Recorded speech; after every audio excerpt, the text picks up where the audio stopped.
안녕하십니까. 날이 다시 추워집니다. 건강 잘 챙기시고 며칠 안 남은 연말을 잘 보내는 하루하루가 되십시오. 자꾸 이게 하다 보니까 녹음하는 시간이 점점 길어집니다. 처음 시작할 때 의도는 간단하게 한 10분 그 안팎에서 하나하나 정리할 생각이었는데 짧은 시간에 그 의미를 전달하기에는 제 공부가 좀 부족한 것이 첫 번째 이유이고, 그리고 참 말하기 좋아하는 스님을 만난 불잘님들 그 업이 두 번째 이유 같습니다. 저번에 기도 성취 그 원리를 설명하면서 세간의 정견 이것에 대해 말씀드렸습니다. 잠시 복습하자면 세간의 정견은 인과응보, 인과법을 믿고 이해하는 것을 뜻합니다.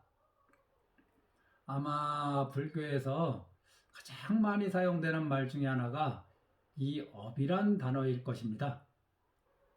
그리고 실제 현실에서 어쩔 때는 받아들이기 참 어려운 말이 이 업이라는 단어입니다. 뭐 좋은 시절에는 사람들이 아이고 당신은 무슨 착한 일을 그렇게 많이 해서 이런 경사가 생기는 것인가 하고 덕담하면 겸양의 말씀을 하시겠죠. 그러면서도 내심 뿌듯하실 것입니다. 나쁜 시절에 혹 누군가 너는 업장이 두터워서 자꾸 이런 일이 생긴다고 말하면 싸움 안 하면 다행이죠. 혹 그 말을 받아들여서 내가 잘 못 살긴 못 살았나 보다 라고 말을 한다면 내심은 사실 거부감이 많이 들으실 것입니다. 그래서 오늘은 이 업에 대해 약간의 말씀을 드리려고 합니다. 먼저 부처님께서 업에 대해 말씀하신 것 가운데 가장 널리 알려진 가르침을 하나 소개합니다.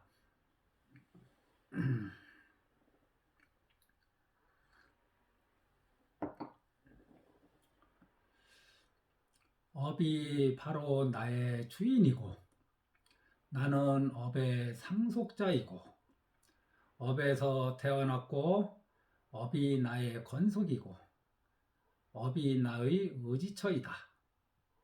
좋은 업이건 나쁜 업이건 업을 지으면 나는 그것의 상속자가 될 것이다. 우리는 모두 자기가 지은 업의 상속자입니다. 내 마음이 원하던 원하지 않던 그 나타난 현상이 마음에 들어서 좋은 것이든 나쁜 것이든 각자 자신이 지은 업에 대한 가보를 받아야만 합니다. 지난 세월 내가 지은 업은 지금 내가 받고 있는 중이고 지금 내가 짓는 업은 미래의 내가 받을 것입니다. 거부할 수도 없고 피할 수도 없고 내가 선택해서 골라받을 수도 없습니다. 이렇게 보면 어느 정도 업이라는 이론이 숙명론에 가까워지기도 합니다. 하지만 업에 대한 이해가 깊어지다 보면 이 숙명론의 한계를 뛰어넘는 길이 그 가운데 있다는 것을 아시게 될 것입니다. 사실 많은 사람들은 모든 이 가보의 원인이 되는 업에 대한 이해가 그리 깊어 보이지 않습니다. 제가 사람들을 무시해서 하는 말이 아닙니다. 예를 들면 거짓말을 할 때의 두려움과 거짓말이 드러나서 사람들의 비난이 거세질 때 그 두려움 중 어느 쪽의 두려움을 더 확실하게 느끼실까요? 또 사람에게 폭언하고 폭행할 때의 그 괴로움과 그 폭언과 폭행으로 경찰 조사를 받든지 뭐 재판을 받든지 뭐 감옥에 살게 될 때 어느 쪽의 괴로움을 더 크게 받아들일까요? 또 하나 예를 더 들면 우리가 어떤 분이 사기칠 때 아마 두려움과 걱정이 생길 것입니다. 그리고 사기친 것이 드러나 법의 심판을 받을 때도 걱정과 두려움이 생길 것입니다. 이 두려움의 질이 다른 것이지만은 어느 쪽의 걱정과 두려움이 더 크게 일어나겠습니까?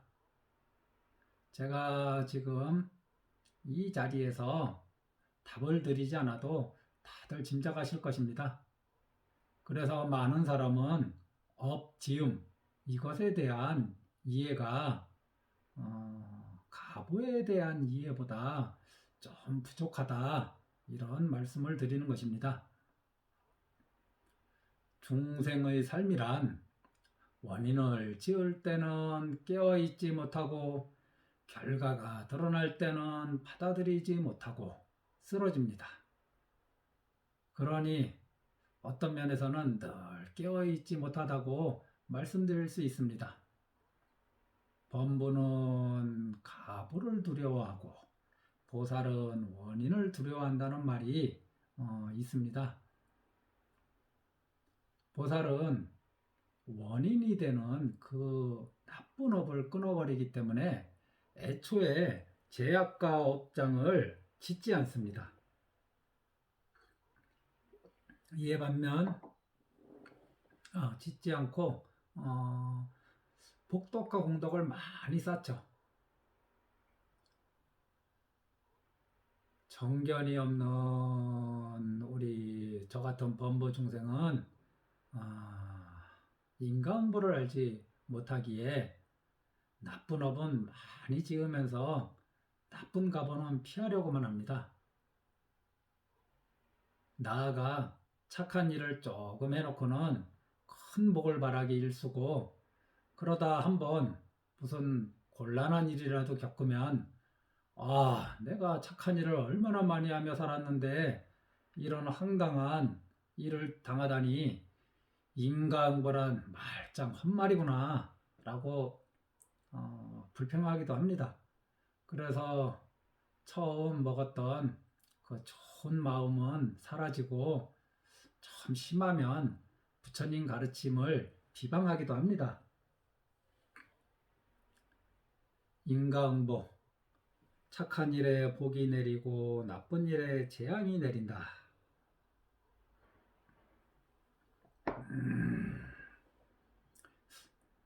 이 인과응보의 이 말씀은 사실 불교만의 그 전유물은 아닙니다. 우리가 같이 살고 있는 대부분의 평범한 사람들도 믿고 말하는 내용입니다. 하지만 재앙이 자기에게 닥치면 어디 그렇습니까? 억울함부터 아마 일어날 것입니다. 부자가 되기를 원하는 사람은 부자가 되는 업을 지속적으로 지어야 합니다.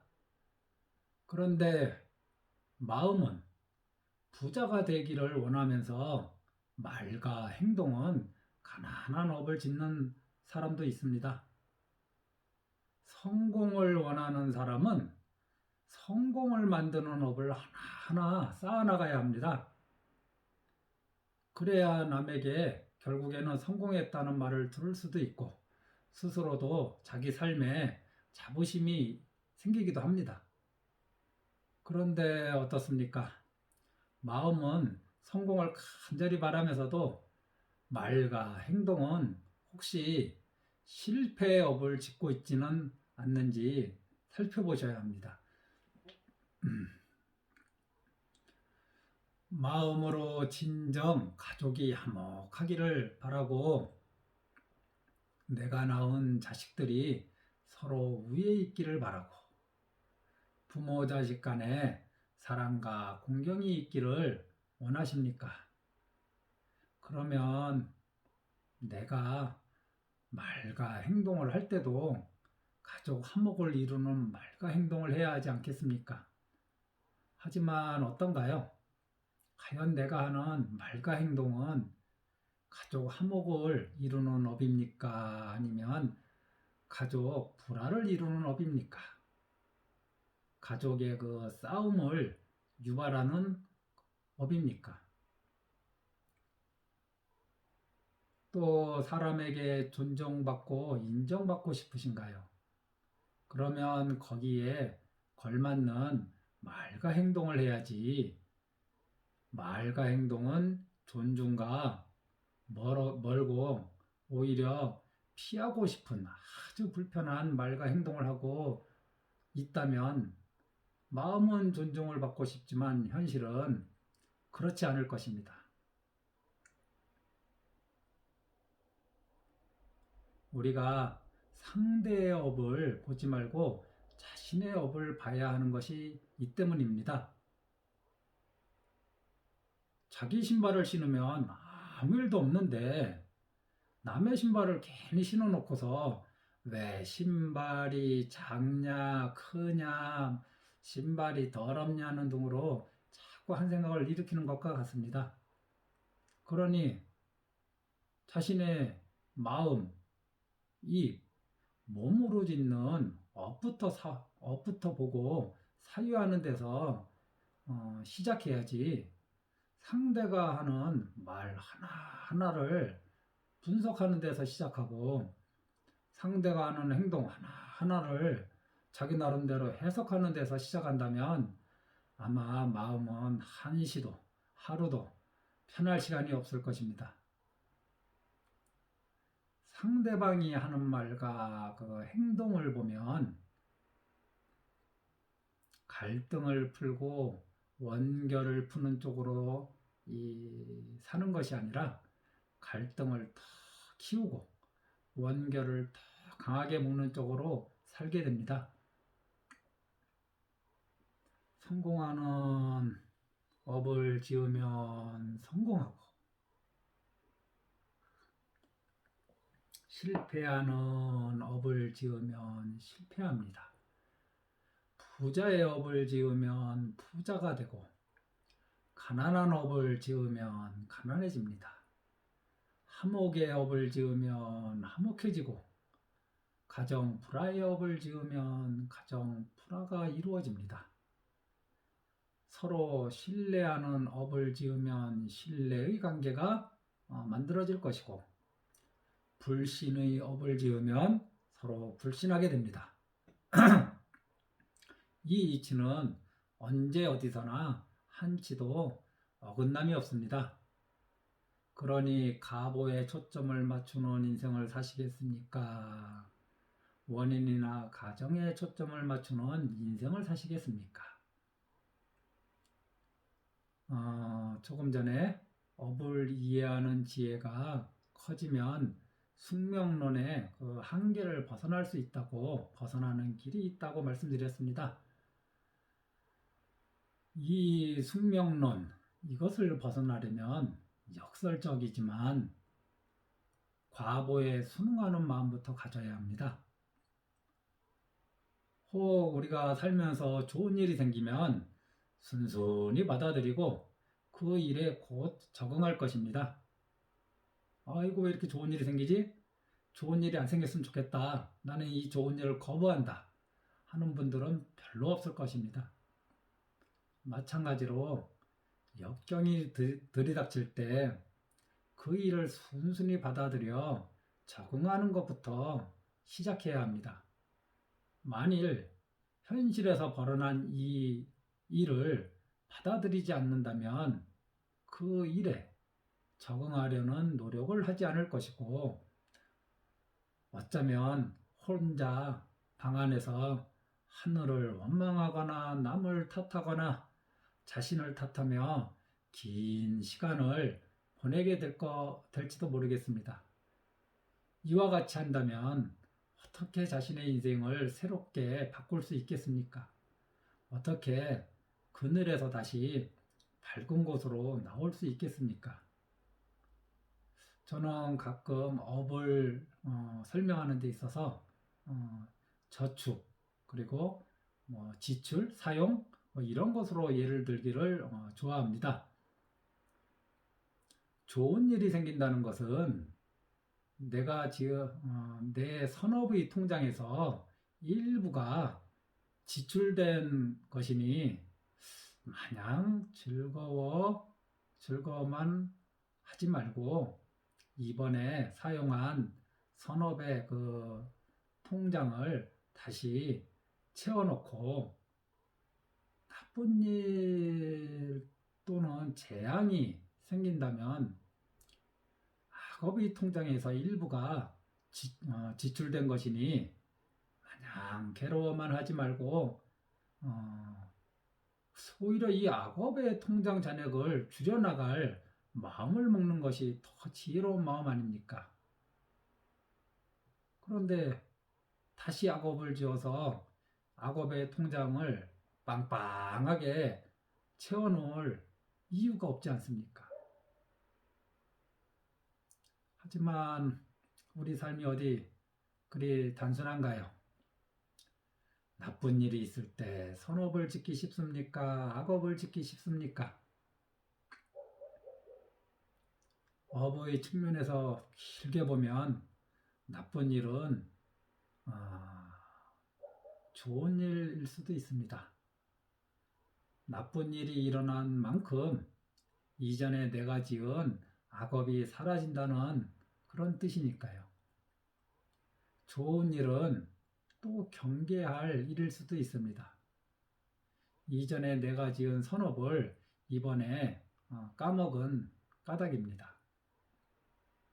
그러니 좋은 가보를 누릴 때는 교만의 업을 조심하고 지금 나쁜 가보를 받을 때 힘들죠. 이럴 때 나쁜 마음, 악심의 업을 조심하셔야 합니다.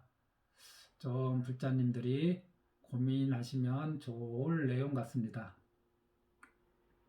제가 밴드나 산중일기에서 수차례 말씀드린 내용을 다시 반복해서 말씀드립니다. 어떤 사람이 큰 죄를 지어서 지옥에 떨어져 고통을 받아야 할 그 운명인데 나중에 크게 부끄러운 마음이 들어 자기가 지은 죄를 진심으로 참회하고 또 개가천선하며 이제 부처님 말씀대로 살아야겠다 노력하고 또 어떤 뭐 종교가 없더라도 진심으로 반성하고 성찰하고 그리고 착하게 말하고 행동한다면 지금은 당장 이전의 행위 또는 어떤 특별한 이유가 없이 남들로부터 비웃음이나 손가락질을 당하기도 하고 더러는 뜻밖의 질병을 얻기도 하며 또는 가난하고 어려운 처지에 놓이는 등 갖가지 안 좋은 일들이 생기기도 합니다. 그런데 이런 재앙과 시련을 받음으로써 내가 원래 지옥에 떨어져 받아야 할 그 고통이 액땜되어 사라집니다. 근데 이게 정말 이런 이치가 사실이라고 믿긴 믿으십니까? 금강경 능정업장분에 이런 말씀이 있습니다. 능히 업장을 맑게 한다는 말씀인데 제 SNS 글을 꾸준히 읽으신 불자님이라면 아마 10번 이상 들었을 것입니다. 제가 금강경을 다 외우지는 못하더라도 이 능정업장분은 하도 많이 자주 얘기해서 저도 자연히 외웁니다.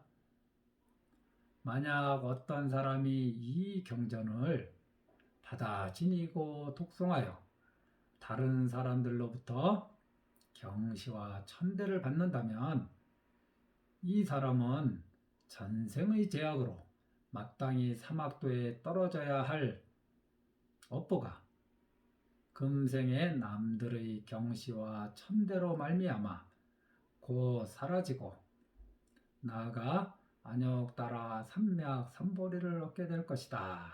이게 뭐 이런 내용입니다. 이게 뭐냐?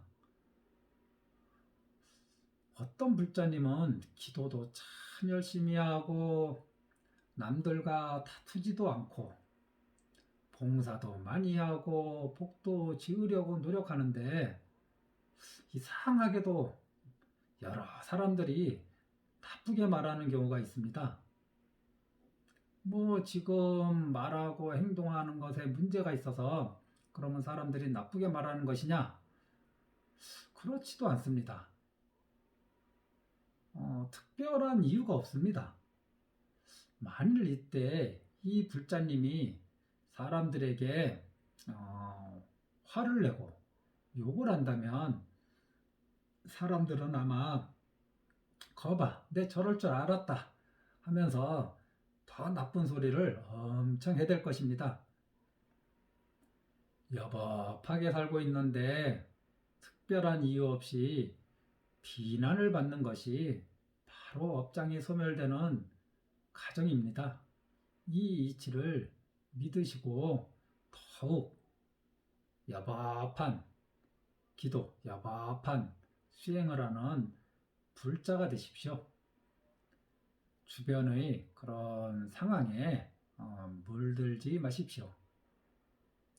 만일 화를 내고 또 저 사람이 나쁜 소리 한다고 해서 나도 나쁜 소리를 한다면 이전에 그 업장이 녹기는커녕 새로운 업장이 생기는 것이니 이 경우를 두고 공든탑이 무너진다고 하는 그것입니다. 안타까운 일입니다. 이것이 바로 가보를 바꾸고 인생을 바꾸고 미래를 바꿀 수 있다는 내용이니 숙명론이 들어설 자리가 사실 없습니다. 작년 연말에 인도 성지순례를 갔는데 그때 겐지스강을 갔습니다.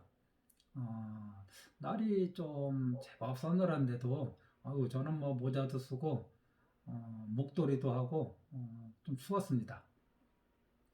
그런데도 이 강에 들어가 양치하고 목욕하는 사람들이 제법 있었고 조금 위에서는 그 시신을 화장하고 있었습니다. 이것은 부처님이 태어나시기 이전부터 인도 사람들은 겐지스강을 아주 신성시 여겼고 그래서 이 겐지스강에서 몸을 씻으면 자신의 나쁜 업이 없어지고 죽은 뒤 화장해서 이 강에 뿌리면 천상에 태어난다고 믿었습니다. 그리고 그 믿음은 지금도 계속해서 이어져 오고 있습니다. 그런데 과연 내가 지은 죄업을 이 겐지스강이 없애줄 수 있는가? 조금 더 생각하면 내가 지은 죄업을 어떤 존재가 그냥 없애줄 수 있는가?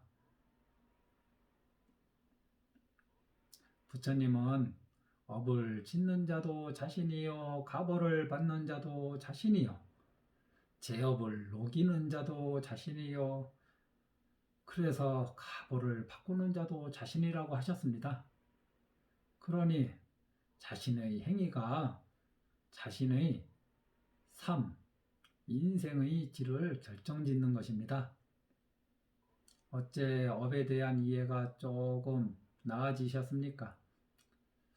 다들 코로나 조심하시고 이 업지음 이것을 조심하면서 그 가운데 행복하십시오.